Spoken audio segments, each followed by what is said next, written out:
ये बाबा रुद्रानंद जी की धरती है, माता चिंतपूर्णी जी की धरती है, पवित्र धरती है। और मैं देख रही थी, आप सब बैठे हैं, मैं देख रही थी जब सारे नेता भाषण दे रहे थे कि आप कितने ध्यान से बातें सुन रहे हैं और कितने चुपचाप बैठे हैं। ये बहुत कम देखने को मिलता है पूरे देश में। हमारी आदत है, बड़ी बड़ी सभाएं होती हैं तो इतनी आवाज होती है कि चीख के चिल्ला के बोलना पड़ता है। तो अब चुनाव का प्रचार करने निकले हम, 3 महीने हो गए हैं आज। अब आखिरी 2-3 दिन बचते हैं। यहाँ हिमाचल में हूँ क्योंकि यहाँ ही बहुत महत्वपूर्ण चुनाव है। विधानसभा के उपचुनाव भी हैं, लोकसभा के भी चुनाव चल रहे हैं। तो मैंने सोचा कि यहाँ बैठकर सबका हाथ बटाऊं, यहाँ थोड़ा प्रचार ज़्यादा करूं। और बहुत अच्छा लगता है कि जब जब मैं आप सबके सामने आती हूँ, बहुत ही प्रेम से मेरा स्वागत करती हैं और बहुत ही ध्यान से बातें सुनती हैं। तो कभी कभी ऐसा लगता है कि राजनीतिक भाषण देने के बजाय बस बातचीत ही कर लूं। तो बातचीत ही करने आई हूं, खास तौर से अपनी बहनों से, कि आज देश के क्या हालात हैं और प्रदेश के क्या हालात हैं, क्योंकि इनको समझना बहुत ज़रूरी है। खास तौर से जो देश में जो हालात बने हुए हैं, उनको जब तक आप ठीक ढंग से नहीं समझेंगे, तब तक जो आपके प्रदेश के साथ विश्वासघात हो रहा है और जिस तरह से आपके प्रदेश पर एक तरह से आक्रमण हो रहा है, उसे आप पूरी तरह से नहीं समझ पाएंगे। तो देखिए, देश के हालात ये हैं कि जैसे कहते हैं ना कि राम का नाम लेने वाले कुछ और होते हैं और राम का काम करने वाले और। तो जो हमेशा ये नहीं है कि बहुत लोग भगवान का नाम लेते हैं, लेकिन भगवान का काम कौन करता है, ये समझने की बात है। और जब भगवान का नाम वोटों के लिए लिया जाता है बार बार और धर्म का नाम लिया जाता है, तब एक तरह से सावधान होने की ज़रूरत होती है। 10 सालों में ये तीसरा चुनाव है। 2 चुनाव निकल गए। दोनों चुनाव में, मैं केंद्र के चुनाव, लोकसभा के चुनाव की बात कर रही हूं, जिसमें आप प्रधानमंत्री को चुनते हैं और अपने लोकसभा के सांसद को चुनते हैं। आप देखें तो तीनों चुनाव में जो भी भाजपा का प्रचार रहा है, मोदी जी का प्रचार रहा है, वो सब धर्म के नाम पर ही रहा है। पहले चुनाव में भी यही रहा। जनता ने भरोसा दिया, आशाएं थी, उम्मीद थी जनता की कि एक अच्छी सरकार आएगी, मोदी जी में अपनी आस्था रखी और मोदी जी को जिताया। उस चुनाव को उन्होंने धर्म के आधार पर लड़ा था, वो जीते। चुनाव के प्रचार के समय कई वादे किए, कहा था कि किसानों की आय दुगनी हो जाएगी, कि 2 करोड़ रोजगार मिल जाएंगे, कि दुनिया में से सारा जो काला धन है वो वापस लाएंगे और आपके खातों में 15-15 लाख रुपए डालेंगे। खैर, वो बातें हुई नहीं। 5 साल गुजर गए, आप आगे चलते रहे, जिस तरह से आप कमा रहे थे कमाते रहे, ज़्यादा तरक्की नहीं हुई जीवन में। ये नहीं है कि किसी को ज़्यादा रोजगार मिल गए या महंगाई कम हो गई या जीवन किसी तरह से और भी अच्छा हो गया, वैसा का वैसा चलता रहा। 5 साल बाद एक और चुनाव आता है। फिर से चुनाव में जब प्रचार का समय आता है तो कोई महंगाई की बात नहीं करता, कोई बेरोजगारी की बात नहीं करता। मोदी जी ये नहीं बताते कि वो 15 लाख रुपए जो आपके खातों में आने थे उनका क्या हुआ। मोदी जी ये नहीं बताते कि जो रोजगार उन्होंने बोला था कि वो पैदा करेंगे, वो रोजगार कहाँ गए, वो 2 करोड़ रोजगार क्यों नहीं मिले। बीच में नोटबंदी भी कर डाले, उससे आपको और कष्ट हुआ। आप सबको कहा गया कि आप देशभक्त हो, लाइन में खड़े हो जाओ, तो आप हो गए। मेरी बहनें यहाँ बैठी हैं, मुझे याद है मेरे बच्चों की एक ट्यूशन की टीचर थी और उन्होंने मुझे बताया था उस समय कि जब उन्होंने सब अपने सारे जो भी छोटे छोटे पैसे इकट्ठे किए थे वो ले गए बैंक और बदलवा दिए। घर आए, पता चला कि माता जी ने गद्दे के नीचे पैसे इकट्ठे करके रखे थे।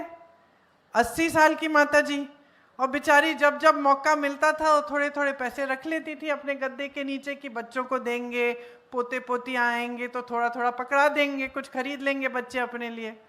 अब पता चला कि माता जी के गद्दे के नीचे हजारों रुपए पड़े हैं, तो फिर उनसे मांगना, उनसे कहना, उनको समझाना कि अब ये अब चलेंगे नहीं, हमें इनको बदलना है, ये सब काम किए। और सब घर घर में ये हुआ, घर घर में ये कष्ट हुआ। और जितनी भी बहनों ने इकट्ठा किया था पैसा, वो उन्होंने बैंक में अपनी जिम्मेदारी से दिया। कोई काले धन नहीं वापस नहीं आया, कोई खाते में पैसे नहीं आए, कुछ नहीं हुआ। सिर्फ आप कतार में खड़े हो गए, जो आपकी छोटी मोटी बचत थी वो चली गई। फिर जीएसटी आई, तमाम जितने भी छोटे कारोबार हैं, जो भी अपना छोटा बिजनेस चलाता था, उसके लिए महासंकट कि किसमें कितना जीएसटी डालना है। किसानों के लिए संकट कि जो भी खेती के सामान है उन पे भी जीएसटी है, सब महंगा होने लग गया, महंगाई बढ़ती चली गई। लेकिन 5 साल पूरे हुए, मोदी जी और उनके नेताओं ने ये कुछ बातें नहीं की आपसे। फिर से आए, फिर से धर्म की बातें, फिर से हिंदू मुसलमान ये वो ये सारी बांटने वाली बातें, फिर से वोट ले लिए आपसे, फिर आपने आशा जता दी इनमें, फिर से सत्ता में आ गए। तो अब आदत डल गई, आदत डल गई कि जो हम कहते हैं उस पर हमें अमल होने की कोई ज़रूरत नहीं है, जो जनता के काम हैं उन्हें करने की कोई ज़रूरत नहीं है। यहाँ के तो सांसद आते भी नहीं हैं, मोदी जी खुद वाराणसी नहीं जाते, जाते हैं तो बड़े उद्घाटन कर लेते हैं, लेकिन किसी के घर नहीं जाते, किसी के हालचाल नहीं पूछते, किसी के बीच आपके बीच घुल मिलकर ये समझने की कोशिश भी नहीं करते कि आपके जीवन कैसे चल रहे हैं, आप कैसे जी रहे हो इतनी महंगाई में, इतनी बेरोजगारी है, नौजवान क्या कर रहे हैं। उनको ये एहसास हो गया है कि जनता के सामने जब चुनाव के समय आएंगे, धर्म की बातें करेंगे, जनता वोट दे देगी, तो हमें कुछ काम करने की ज़रूरत नहीं है। तो ये एक नई तरह की राजनीति 10 सालों में हमारे पूरे देश में हावी हो गई है। मैं एक महिला के घर गई उत्तर प्रदेश में, कुछ नहीं था घर में, कुछ नहीं था, पानी नहीं था, बिजली नहीं थी, जो घर की तरफ जो सड़क जा रही थी वो सड़क भी टूटी फूटी थी, पता नहीं कब बनी थी, वो भी खड़िंजे की, पक्की सड़क भी नहीं थी। बच्चे उधर ही खेल रहे थे, बीच दिन में, हफ्ते के शायद मंडे ट्यूसडे होगा। मैंने कहा स्कूल नहीं जाते? कहती नहीं, स्कूल चल ही नहीं रहा है, यहाँ पे बहुत दूर है, मैं भेजती नहीं हूँ। तो मैंने कहा पानी नहीं आता, बिजली 1-2 घंटे आती है। तो ये सब सुना, मैंने कहा कमाई कैसे करती हो? कहती है ये चूड़ियों का काम है दीदी, थोड़ा बहुत मैं कर लेती हूँ, इसी से जो भी कमा लेती हूँ और बच्चों को खिला लेती हूँ। तो मैंने कहा अच्छा, तुम्हें मालूम है चुनाव आ रहा है? कही हाँ। तो मैंने कहा वोट किसको दोगी? तो ऐसे थोड़ी सी शर्मिंदा होके बोली कि विधायक को दूंगी। विधायक भाजपा के थे। तो मैंने कहा लेकिन आपके यहाँ काम तो विधायक जी ने किया नहीं है। तो कहती है हाँ दीदी, काम तो नहीं किया। तो मैंने कहा आते जाते हैं? अभी आए थे चुनाव के लिए। तो मैंने कहा बाकी समय नहीं आते? नहीं आते। वोट क्यों दे रही हो? कहती है धर्म के नाम पे। दीदी ये लोग तो आके हमसे प्रार्थना करवाए, शपथ करवा दिए, हम वोट दे देंगे, भगवान के नाम शपथ ली है। तो मैंने बिठा के समझाया कि बहन, इतनी बड़ी जिम्मेदारी है ये वोट, इससे भविष्य बनने वाला है। 5 सालों के लिए जो विधायक आएगा, उस समय विधानसभा का चुनाव था, वहाँ जो विधायक आएगा वो तय करेगा कि आपका स्कूल कैसा बन रहा है, कि सड़क कैसी बन रही है, पानी आ रहा है, बिजली आ रही है, वो तय करेगा। उसको आपने आदत दे दी है कि वो आएगा, धर्म की बात करेगा, भगवान राम के नाम पर शपथ दिलवा देगा आपसे और आप उसको वोट दे देंगी। तो काम करना ही बंद कर दिया है। तो ये तो आपकी जिम्मेदारी होती है ना कि उससे काम कराओ। तो समझी, सोचा, कहने लगी दीदी ठीक कह रही हो, अगली बार मैं ऐसे वोट नहीं दूंगी। लेकिन मैं कह रही हूं कि पूरे देश भर में हमने आदत बिगाड़ दी है नेताओं की, खास तौर से जो भाजपा के नेता हैं। जैसे यहाँ आपके सांसद हैं, आपको दिखते हैं तो बड़े बड़े क्रिकेट के मैचों में दिखते हैं, या बड़े बड़े मंचों पे दिखते हैं, या महलों में सेठों के साथ दिखते हैं। और मोदी जी की वही हालत है।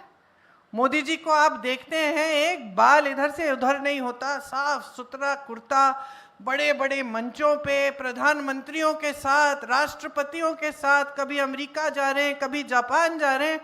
आपके यहाँ नहीं आए जब आपदा हुई, इतनी बड़ी आपदा हुई, हमारी सरकार नई नई बनी थी, मुझे याद है, और एक दिन नहीं, 2 दिन नहीं, हफ्तों के लिए चली। कहीं कोई पहाड़ गिर रहा है, कहीं नदी में सब कुछ बह रहा है, सड़कें टूट रही हैं, घर टूट रहे हैं, लोगों के परिवार बिछड़ गए, लोग गुजर गए उसी बह के पानी में बह के, या किसी के ऊपर पहाड़ गिर गया। मुझे याद है एक परिवार था शिमला में, पूरा परिवार मंदिर गया था उस दिन सुबह, बच्चे भी चले गए दादाजी दादी जी के साथ, कोई वापस ही नहीं आया। पूरा पहाड़ टूट के 2 सेकंड में मंदिर के ऊपर गिर गया, सब चूर चूर हो गया। इतना विनाश हुआ, इतना दुख हुआ, इतना संकट हुआ, और भाजपा के नेता आए तक नहीं। तो ये गहराई से समझने वाली बातें हैं कि ये सच और झूठ के बीच में अगर आप अपनी देखेंगे नहीं और आप पहचानेंगे नहीं कि कौन क्या है, तो देश की राजनीति भी खाई में चली जाएगी, देश का समाज भी खाई में चले जाएगा, और देश का भविष्य भी खाई में चले जाएगा। आज जितनी बड़ी बड़ी समस्याओं से देशवासी जूझ रहे हैं, महंगाई इतनी बढ़ चुकी है, हम यहाँ प्रदेश सरकार से कोशिश करते हैं कि किसी तरह से राहत मिले। ये जो 1500 रुपये महिलाओं के खाते में डालने की बात जो है, कर्नाटका में हमारी सरकार है, हमने वहाँ पे महिलाओं के लिए बस की यात्राएं फ्री कर दी। हम हर तरफ से, जैसे सुक्कू जी ने कहा, दूध के लिए MSP देते हैं, हर चीज़ हम कोशिश करते हैं कि हर तरह से आपको बचाएं जो देश में महंगाई है उससे, लेकिन फिर भी पूरी तरह से नहीं बचा सकते। आज अगर 1200 का सिलेंडर है तो हम बहुत कम कर सकते हैं इसको कम करने के लिए, क्योंकि कुछ चीज़ें केंद्र से तय होती हैं, इनकी नीतियों से तय होती हैं, और ज़्यादातर जहां महंगाई की बात है, बेरोजगारी की बात है, ये केंद्र के मसले हैं। और आज स्थिति ये है कि अगर कोई त्योहार है घर में, या परिवार में कुछ, मान लीजिए किसी की शादी है और आपको तैयारी करनी है, तो आपको घबराहट होती है कि पैसे कहाँ से आएंगे। पूरा परिवार कमा रहा हो, 2-2, 3-3 परिवार के सदस्य अगर नौकरी कर रहे हैं, कहीं काम कर रहे हैं, या कोई दिहाड़ी पे भी कर रहा हो, मजदूरी कर रहा हो, फिर भी पूरा नहीं हो रहा है, फिर भी आपकी कमाई पूरी नहीं हो रही है, क्योंकि महंगाई इतनी बढ़ गई है। और आज आप, जब बच्चे बड़े होते हैं, तो एक ज़माना होता था बच्चे बड़े हो जाते थे सीधे खेती में करा देते थे काम, या कहीं मजदूरी करा देते थे। अब वो ज़माना नहीं है, और ख़ास तौर से यहाँ हिमाचल में तो कई कुछ समय से नहीं रहा है। अब तो सब अपने बच्चों को शिक्षित करते हैं, गरीब से गरीब परिवार हो, दूर दराज इलाके में हो, सबसे पहले वो चाहेंगे कि हमारा बच्चा अच्छी तरह से पढ़े लिखे। प्राइवेट में भेज सकते हैं तो प्राइवेट में भेज देंगे, ट्यूशन करा देंगे, कहीं से कर्ज लेकर बड़ी परीक्षा के लिए भी ट्यूशन का इंतज़ाम कर लेंगे, क्योंकि सब चाहते हैं कि बच्चे शिक्षित हो जाएं, बच्चों को रोज़गार मिले और फिर भविष्य बन जाए। हम भी सुरक्षित रहेंगे, हमारे बच्चे भी सुरक्षित रहेंगे। लेकिन 10 सालों में परिस्थिति ये बना दी है देश की कि 70 करोड़ लोग बेरोजगार हैं। 45 सालों में इतनी बेरोजगारी नहीं है जितनी आज मोदी जी के राज में है। 30 लाख सरकारी पद खाली पड़े हुए हैं। आप बच्चों को शिक्षित भी करें, कर्ज लेकर बेशक उनको बड़े बड़े इंस्टीट्यूशंस में पढ़ा भी दें, फिर भी रोजगार नहीं मिल रहा है। आज IIT से पढ़ के निकल रहे हैं बच्चे, उनको रोजगार नहीं मिल रहा है। IIM से निकल रहे हैं, उनको रोजगार नहीं मिल रहा है। परिस्थितियां ये बन गई हैं क्योंकि जो राजनीति हावी हुई है देश में, वो सिर्फ धर्म के आधार पर चली जा रही है। तो नेताओं ने काम करना बंद कर दिया है, जवाबदेही खत्म कर दी है। जब जब कहीं कहीं आंदोलन होता है या कोई आवाज उठा लेता है, उसको दबाने का काम मैंने देखा है। अध्यापिकाओं ने यूपी में एक बार प्रदर्शन कर लिया क्योंकि मानदेय नहीं बढ़ाया था उनका, प्रदर्शन किया, उनकी पिटाई हुई, उन पे रासू का कानून लगा दिया, उनको देशद्रोही का दर्जा दे दिया। किसानों ने आंदोलन किया, 600 किसान शहीद हो गए, उनको देशद्रोही, आतंकवादी, खालिस्तानी, जो सोचिए वो कह दिया। ये तो किसान की बात कर रहे थे, मोदी जी खुद कह रहे थे किसान जो इस देश की धरती को अपने पसीने से सींचता है, जो इस देश का अन्नदाता है, उसको खत्म कर रहे हो, बड़े बड़े खरबपतियों को आगे बढ़ा रहे हो। और क्यों कर रहे हो, कैसे कर रहे हो? क्योंकि मालूम है कि धर्म के नाम पर वोट मिलेगा तो हम बाकी समय कुछ भी कर ले, कोई पूछने वाला नहीं है। हम विपक्षी दल के लोग चिल्लाते रहे, चीखते रहते हैं और किसी न किसी तरह से जनता का ध्यान आकर्षित करने की कोशिश करते हैं कि देखिए चुनाव आ रहा है, चुनाव अपने मुद्दों पर लड़वाइए, इधर उधर के मुद्दों पर नहीं। मोदी जी आते हैं, कहते हैं कि कांग्रेस पार्टी आपके मंगलसूत्र चुरा लेगी, कहते हैं कि कांग्रेस पार्टी आकर एक्सरे मशीन लेकर आपके घरों में जाकर आपके गहने चुरा देगी। उन्होंने तो गुजरात में यह भी कह दिया कि अगर आपके पास 2 भैंसें हैं तो कांग्रेस पार्टी के नेता 1 भैंस चुरा लेंगे। मतलब एकदम पूरी तरह से उनका जो व्यवहार है वो ये व्यवहार है कि जनता बेवकूफ है या जनता को कुछ समझ में नहीं आता, जनता का आदर करने की कोई जरूरत नहीं है और जनता के प्रति मेरी जवाबदेही की नहीं है, यही व्यवहार है। नहीं तो देश के प्रधानमंत्री इतने बड़े पद पर आसीन, इतना सम्मान, इतनी सत्ता, इतनी शोहरत, देश की श्रद्धा आपके साथ है, आपके पद के साथ है, और आप देशवासियों के सामने चुनाव के समय आके कह रहे हैं ऐसी फिजूल की बातें कि कोई मंगलसूत्र चुराएगा, कोई भैंस चुराएगा, और जो देश की असली समस्याएं हैं उसकी बात ही नहीं कर रहे हैं। इसमें तो जनता का पूरी तरह से निरादर है ना। अगर आदर होता जनता के प्रति, अगर श्रद्धा होती जनता के प्रति, तो अपने काम के आधार पर वोट मांगते। इंदिरा जी जैसी बड़ी नेता, एक बार उन्होंने धर्म के नाम पर, जाति के नाम पर वोट नहीं मांगा। शहीद हो गई इस देश के लिए। और इसी पे मैं कहती हूं कि कोई राम का नाम लेता है और कोई राम का काम करता है। हिमाचल का प्रदेश बनाया उन्होंने, सेना को मजबूत किया, पाकिस्तान को 2 टुकड़े में तोड़कर बांग्लादेश बनाया, देश में हरित क्रांति लाई, दिन रात काम किया, श्रद्धा से काम किया, फिर भी अहंकार नहीं था। फिर भी आपके बीच आती तो पैदल चल के आती, आपकी समस्याओं को सुनती, आपसे डांट भी खाती, और शहीद हुई इस देश के लिए। अब यह अलग बात है कि आज देश में यह राजनीति है कि प्रधानमंत्री से लेके इनके सारे मंत्री उनको देशद्रोही कहते हैं, इंदिरा जी को, जो शहीद हुई इस देश के लिए।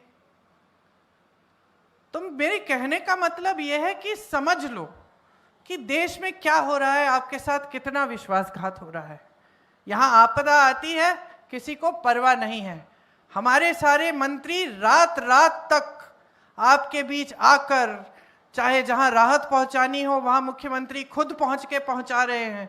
मंत्री खड़े हैं, कोई फंसा हुआ किसी जगह में, कहीं कुछ गिर गया है, उसके पीछे लोग फंसे हुए हैं, वहां पे रात तक काम कर रहे हैं कि उनको किस तरह से निकालना है।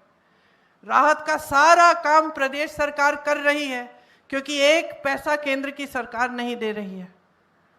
ये आपदा की बात है। उसके बाद, आपदा के एकदम बाद, कुछ ही महीनों बाद, आपकी चुनी हुई सरकार को गिराने की पूरी कोशिश होती है। कैसे? लोकतंत्र के प्रति अपराध करके। क्योंकि जब किसी विधायक को आप पैसे देकर उसका दल बदलवाते हैं तो ये लोकतंत्र के खिलाफ अपराध है। अपराध कौन करा रहा है? प्रधानमंत्री जी, अमित शाह जी, और यहाँ के आपके बड़े बड़े हिमाचली जो नेता हैं भाजपा के, नड्डा जी, यहाँ के आपके जो सांसद हैं अनुराग जी, ये सब करा रहे हैं। चोरों की तरह विधायकों को बीच रात में जीप से चंडीगढ़ ले जा रहे हैं, कोई हेलीकॉप्टर से जा रहा है, कहीं पे सारी फोर्स लगा रहे हैं कि कोई इनसे बात भी ना कर पाए, क्योंकि इनको हम चोरी करके ले जा रहे हैं। और ये सब देश की आंखों के सामने हो रहा है, हिमाचल की जनता के आंखों के सामने। आपने एक सरकार चुनी, चुनाव हुआ, लोकतंत्र के तहत आपने चुनी सरकार, एक ईमानदार सच्ची सरकार आई, जो आपको वादे किए उनको पूरी करने की पूरी कोशिश हो रही है। और ये लोग आते हैं और धन बल के आधार पर पैसा खिला खिला कर आपकी सरकार को गिराने की कोशिश करते हैं, आपके आंखों के सामने। टीवी वाले, जितने भी बड़े बड़े चैनल हैं, जो आज सब बड़े बड़े खरबपतियों के हैं, वो वाह वाह कर रहे हैं। वो कह रहे हैं वाह वाह, मोदी जी हैं तो मुमकिन है। लेकिन अपराध हो रहा है आपकी आंखों के सामने, और वो भी आपके वोट के अधिकार के साथ। तो कल क्या होगा बहनों और भाइयों? ये अधिकार ही मिट जाएगा। ये लोग तो संविधान को बदलने की बातें करते हैं, ये कहते हैं कि हम संविधान बदल डालेंगे। क्या मतलब है इसका? ये जो वोट का अधिकार है ये चले जाएगा, ये जो चुनने का अधिकार है कि मेरा प्रतिनिधि कौन होगा, जो मेरे प्रति जवाबदेह होगा, जो मेरी समस्याओं को हल करेगा, वो कौन होगा, ये हक ले रहे हैं आपसे। आरक्षण का हक ले लेंगे।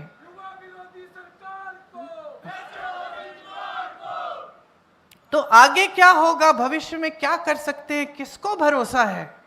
जो सरकार अग्निवीर जैसी स्कीम ला सकती है, जहां जब पूरे देश भर में नौजवान तैयारी कर रहा है सेना में जाने के लिए, उसके दिल में देशभक्ति की भावना है। आप सब जानते हैं हिमाचल से कितने बच्चे गए हैं सरहद पे, सारे तमाम कितने जवान गए हैं, आपका अपना रेजिमेंट भी है, कितने शहीद हुए हैं इस देश के लिए।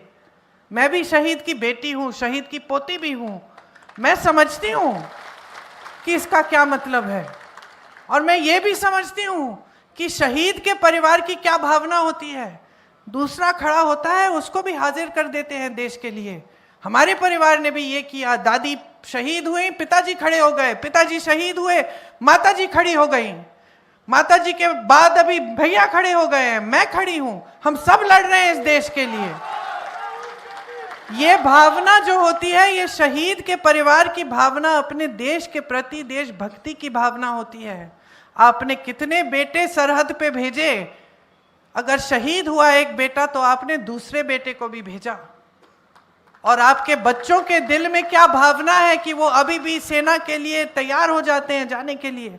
और सरकार क्या देती है उन्हें? अग्निवीर, कि 4 साल बाद घर चले जाओ, बेरोजगार हो जाओगे और शहीद हो जाओगे अगर, तो तुम्हारे माता पिता को शहीद का पेंशन भी नहीं देंगे, तुम्हें शहीद का दर्जा भी नहीं मिलेगा, तुम्हें वो सम्मान नहीं मिलेगा जो शहीद को देना चाहिए। ये सरकार का तोहफा है देश के नौजवानों के लिए, देश की देशभक्ति की भावना के लिए। एक नौकरी बना के नहीं दी, सारी की सारी देश की संपत्ति पकड़ा दी अपने बड़े बड़े खरबपति मित्रों को। देश का कोयला, यहाँ हिमाचल में सारे कोल्ड स्टोरेज जहाँ सेब रखे जाते हैं किसके हैं? अडानी जी के हैं। आज अडानी जी तय कर रहे हैं कि सेब कितने का बिकेगा और कब बिकेगा। इसी तरह से देश का कोयला, देश के बंदरगाह, देश के हवाई अड्डे, देश का पावर, देश की बिजली सब बड़े बड़े खरबपति को दे दिए। जो इतने बड़े सरकारी कारोबार होते थे जिससे रोजगार मिलता था, स्थायी रोजगार मिलता था। एक जमाने में जो बुजुर्ग बैठे हैं बताएंगे, सबको सरकारी नौकरी चाहिए होती थी क्योंकि पेंशन मिलता था, पेंशन भी खत्म कर दिया। यहाँ हम ओपीएस, हमने कहा हम ओपीएस लागू करेंगे, पुराना पेंशन देंगे। इसको सुनते ही वो चिढ़ गए। जो वहां से पैसे आने चाहिए एनपीएस के लिए वो उन्होंने दिए नहीं, रुकवा दिए। तो वो पैसे रुकवाए।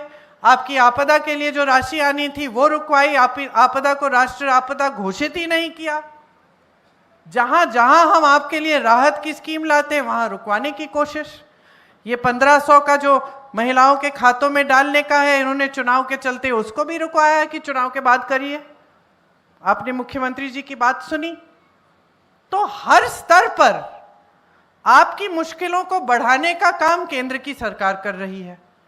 बड़े बड़े खरबपतियों को सक्षम बनाने का काम कर रही है। 16 लाख करोड़ रुपए उनको माफ है। जब आप कर्ज में डूबते हैं, जब देश का किसान रोता है, चिल्लाता है, जब देश का किसान डूबता है गरीबी में, कर्ज लेता है, अपनी बेटी की शादी के लिए लेता है, या फिर कोई बड़ी संकट आती है उसके लिए लेता है, किसी का इलाज होता है उसके लिए लेता है, तब आप कहते हैं कि अर्थव्यवस्था ठप हो जाएगी, हम किसानों का कर्ज माफ नहीं कर सकते। और बड़े बड़े खरबपति किस लिए लेते हैं कर्ज? हजारों करोड़ का तो बिजनेस है, उसको बढ़ाना होता है, उसमें 1000 करोड़ और डालने हैं तब कर्ज लेते हैं। आपके सरकारी बैंक उनको कर्ज माफ कर रहे हैं। और जो किसान मुसीबत में आके कर्ज लेता है, कर्ज चुका नहीं पाता तो आत्महत्या करता है 1 लाख 2 लाख रुपयों के लिए, आप उस कर्ज को आप माफ नहीं करना चाहते। तो ये परिस्थितियां हैं देश में। तो जब तक आप जागरूक नहीं होंगे और यहां से बदलाव नहीं लाएंगे तब तक कुछ नहीं बदलने वाला है। तो मैं बात करने आई हूं आपसे चुनाव के समय वोट मांगने नहीं आई हूं, मैं आई हूं कहने के लिए कि जागरूक हो जाओ। जो आपके साथ विश्वासघात हो रहा है पूरे देश भर में, और यहाँ खास तौर से हिमाचल में, जहां आपकी चुनी गई सरकार को गिराने के लिए सब कुछ किया, आपकी आपदा के समय पैसे नहीं दिए, लेकिन 6 उपचुनाव कराने के लिए 100-100 करोड़ रुपए, सैकड़ों करोड़ रुपए हैं इनके पास। सोच लीजिए कि इनकी नीयत क्या है और इनकी नीतियां क्या हैं। और जब नीयत ठीक नहीं होती तो सारी नीतियां भी गलत होती हैं। और अगर एक सच्ची राजनीति, एक सभ्य राजनीति चाहते हैं अपने प्रदेश में, अपने देश में, तो सच्चाई को देखिए और समझिए। ये समझिए कि आज जो प्रदेश में सरकार है वो हर तरफ से आपकी मदद करने के लिए तैयार है और कोशिश कर रही है, चाहे महंगाई से राहत दिलवाने में, चाहे रोजगार दिलवाने में, चाहे लोगों की अलग अलग तरह से मदद करने में। मुख्यमंत्री जी ने कहा विधवाओं की मदद करने के लिए, बच्चों के लिए पाठशालाएं खुलवाने के लिए, जो भी स्वास्थ्य के लिए इंतजाम कर रहे हैं। और ऊपर से हमारी कांग्रेस पार्टी कह रही है कि कुछ ऐसी स्कीमें हैं जो हम देश भर में लागू करना चाहते हैं। राजस्थान में 25 लाख की हम स्वास्थ्य बीमा दे रहे थे। क्या मतलब है कि 25 लाख तक राजस्थान में जब हमारी प्रदेश सरकार थी, किसी को कोई भी इलाज करना था वो मुफ्त था। मैं ऐसे लोगों से मिली जिनका हार्ट ऑपरेशन, ब्रेन की सर्जरी, एक ऐसे थे जिनको कैंसर था, कैंसर का सारा ट्रीटमेंट मुफ्त था। मुस्कुरा के मुझसे मिले, कहे कि दीदी आपको मालूम है सिर्फ प्रमाण पत्र के पैसे देने पड़े, पहचान पत्र के, प्रमाण पत्र के नहीं, सिर्फ पहचान पत्र बनाने के लिए जो 400, 500 या 200 लगते थे वही दिए, बाकी सारा इलाज मुफ्त हुआ। ये स्कीम पूरे देश भर में हम लागू करना चाहते हैं। जिस तरह से हमने यहाँ पे शुरू किया है कि महिलाओं के खातों में हम 1500 रुपये देंगे हर महीने, और कर्नाटका में और तेलंगाना में भी शुरू किया है, उसी तरह से देश भर में गरीब परिवारों की जो सबसे बड़ी महिला है उसके खाते में हम 8,500 रुपये प्रति माह डालेंगे। एक साल में 1 लाख रुपए पूरे हो जाते हैं, हर महीने डलेंगे आपके खातों में। अब आप कहेंगे कि मैं भी किसी की तरह वादे कर सकती हूँ, क्या पता सच है कि नहीं, लेकिन आप खुद देख रही हैं कि हिमाचल में शुरू हो गया है। मुख्यमंत्री जी ने कहा कि हजारों महिलाओं के खातों में डालना शुरू कर लिया है पैसा। कर्नाटका में हो रहा है, तेलंगाना में हो रहा है जहां हमारी सरकार है। मैंने 25 लाख की बात की बीमा की, वो राजस्थान में करके दिखाया। हम कर्ज माफी के लिए एक स्थायी आयोग बनाना चाहते हैं किसानों के लिए, ताकि जब जब आप संकट में हो उस आयोग से सुविधा ले सकते हैं। हमने छत्तीसगढ़ में, राजस्थान में, मध्य प्रदेश में जब हमारी सरकार थी हमने कर्ज माफ किए। तो हम उस आधार पे कह रहे हैं कि हम पूरे देश भर में ये करना चाहते हैं। जीएसटी जो खेती किसानी के हर सामान पे है आज, उसको हटाकर हम खेती के हर सामान को सस्ता करेंगे। आपका जो मुआवजा नहीं मिलता जब नुकसान होता है, जब ओले पड़ते हैं, खेती का नुकसान हो गया, हम कह रहे हैं कि 1 महीने के अंदर अंदर आपको पूरा भुगतान दिलवाने का काम करेंगे। हम कानून लाएंगे कि न्यूनतम समर्थन मूल्य आपका हक बनेगा, मतलब कि आपकी उपज का सही दाम आपका कानूनी अधिकार बन जाएगा। कि कल को हमारी सरकार बदल भी ले आप उसके बाद, उस कानून को बनाने के बाद, फिर भी जो नई सरकार आएगी वो पीछे हट नहीं पाएगी, उसको देना ही पड़ेगा। जैसे मनरेगा लाए जिसमें आपको काम का जो रोजगार का अधिकार मिला गांव में, मोदी जी आए, उन्होंने कहा कि ये बेकार स्कीम है, हम इसको बंद करना चाहते हैं, लेकिन बंद नहीं कर पाए क्योंकि हमने कानूनी अधिकार बना दिया था आपका। ये राशन बांटने का काम जो मोदी जी ने किया है, जो कहते हैं कि हर गांव में 5 किलो राशन दे रहे हैं और अपनी फोटो चिपका देते हैं उस राशन पे, ये भी गलतफहमी में मत पड़िए, ये भी उनकी मजबूरी है। क्योंकि उनसे पहले कांग्रेस ने कानून बनाया था कि भोजन का अधिकार हर गरीब परिवार को है। तो जब कांग्रेस ने कानून बनाया तो इनकी मजबूरी बन गई जब ये सत्ता में आए कि देना ही था राशन। बल्कि कांग्रेस की सरकारों में छत्तीसगढ़ में 35 किलो दे रहे थे हम राशन, जब इनकी सरकार आई काट के 5 किलो किया, और आज भी हम कह रहे हैं देश भर में 10 किलो का राशन हम देंगे, दुगना, इनसे दुगना देंगे। नौजवानों के लिए, जो बच्चे आज शिक्षित हैं और स्नातक पास हैं, उनके लिए एक अप्रेंटिसशिप का प्रोग्राम लाएंगे, जिससे आप अपना हुनर बढ़ा पाओगे। बड़े बड़े सरकारी जो कारखाने हैं उनमें आपको अप्रेंटिसशिप मिलेगी। 1 लाख रुपए सालाना आप कमाएंगे, अपना हुनर बढ़ाएंगे। जब तक आपकी स्थायी नौकरी नहीं लगेगी तब तक आपको कम से कम वो सहायता मिलेगी कि साल में आप कमा भी रहे हैं 1 लाख रुपए और अपना हुनर भी बढ़ा रहे हैं। आपके लिए खास 5,000 करोड़ रुपए का नौजवानों के लिए फंड निकालेंगे, जिससे जब आप अपने कारोबार शुरू करना चाहें आपको सुविधा मिलेगी। श्रमिकों के लिए हम कानून बनाएंगे कि 400 रुपए से कम दिहाड़ी किसी को नहीं मिल सकेगी। मतलब कानून होगा, अगर कोई उससे कम देगा कानून का उल्लंघन होगा। इसी तरह से जो छोटे बिजनेस हैं, जो छोटे कारोबार हैं, जो तमाम दुकानदार हैं और जो छोटी छोटी इंडस्ट्रीज हैं, उनको मजबूत करने के लिए हमारी बहुत सारी स्कीम है, ताकि मिडिल क्लास भी मजबूत हो। आज मिडिल क्लास को कोई पूछता भी नहीं है, और आप उतना ही जूझ रहे हैं महंगाई से, बेरोजगारी से, जितनी बाकी लोग जूझ रहे हैं। तो आपके लिए खास स्कीमें लाकर, आपको मजबूत बनाकर, क्योंकि हम जानते हैं कि देश का इंजन भी आप हैं, आप इस देश का निर्माण करते हैं। तो हम सबको मजबूत बनाना चाहते हैं, आपके अधिकारों को मजबूत बनाना चाहते हैं और लोकतंत्र को फिर से खड़ा करना चाहते हैं। जबकि इन्होंने धर्म के नाम पर आपसे वोट ले लेकर लोकतंत्र को कमजोर किया है।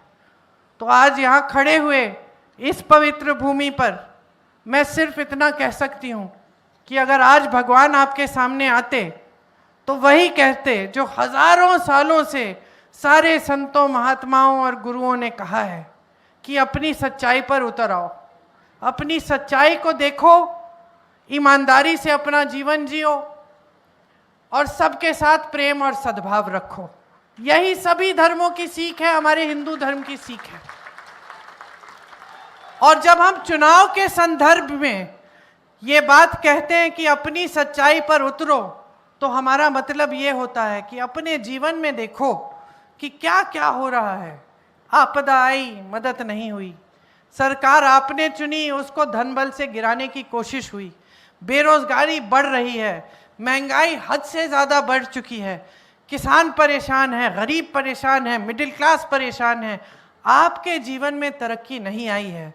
चाहे आपको अनुराग जी, नड्डा जी, मोदी जी, अमित शाह जी कितने भी बड़े मंचों पे दिखे, चाहे आपको कितने बड़े महलों में कितने प्रधानमंत्रियों और कितने राष्ट्रपतियों के साथ दिखे, लेकिन आपका जीवन नहीं बदल रहा है। आपके जीवन को बदलने वाली सरकार सिर्फ आपने हिमाचल प्रदेश में कांग्रेस की सरकार पिछले 10 सालों में देखी, जो अभी 2 साल पहले बनी है। तो इस सच्चाई को आप समझ के पूरी समझदारी से, पूरे विवेक से अपना वोट डालिए। इस बार विधानसभा के लिए भी वोट डालेंगे, लोकसभा के लिए भी डालेंगे, दोनों में कांग्रेस के प्रत्याशी को जिताइए, कांग्रेस की केंद्र में सरकार लाइए और प्रदेश में अपनी ही चुनी गई सरकार को मजबूत बनाइए, ताकि कोई उसको छू ना पाए। और आगे भी 3.5 सालों के लिए इतनी ईमानदारी से और इतनी मेहनत से हम सब आपके लिए काम कर पाएं। आप मेरे दिल के बहुत करीब हैं। हिमाचल में वाकई मेरा घर है और कोई भी मौका मिलता है मैं आ जाती हूँ। मेरा दिल दिल्ली में नहीं लगता, यहीं लगता है। इसीलिए आपके सामने वोट मांगना, राजनीतिक बातें करना उचित भी नहीं लगता। बस यही लगता है कि मेरी बहनें बैठी हैं, मेरे भाई बैठे हैं, कुछ देश के बारे में, प्रदेश के बारे में समझा दूं, बता दूं, ताकि फिर आप अपने ही विवेक से, अपनी ही समझदारी से अपना निर्णय लें, ताकि ये देश मजबूत हो। मैंने पहले भी कहा, आप अपने बच्चों को सरहद पे भेजते हैं, आपने इतने शहीद दिए इस देश को, मेरे परिवार ने भी दिए, हम सब ने इस देश के लिए किया। आज जब देश को हम देख रहे हैं और देख रहे हैं कि गलत तरह की राजनीति चल रही है, कि खुलेआम अपराध हो रहे हैं लोकतंत्र के प्रति, जनता के प्रति, कि खुलेआम झूठ बोले जा रहे हैं, तो हमें एक जिम्मेदारी बनती है हमारी कि हम इसे रोकें। और इसके लिए सबसे बड़ी जो शक्ति है, जो लोकतंत्र ने, संविधान ने आपको दी है, ये आपका वोट है। इसे पूरे विवेक से इस्तेमाल कीजिए और भाजपा की सरकार को हटा दीजिए केंद्र से। यहाँ पे भी अपनी सरकार को मजबूत बनाइए। यही बातें कहनी थी, आपने बहुत ध्यान से सुना। बहुत गर्मी है आज। धन्यवाद। जय हिंद। हमारे प्रत्याशी विवेक जी, आप इनको अच्छी तरह से जानते हैं, इनको भारी बहुमत से जिताइएगा। धन्यवाद।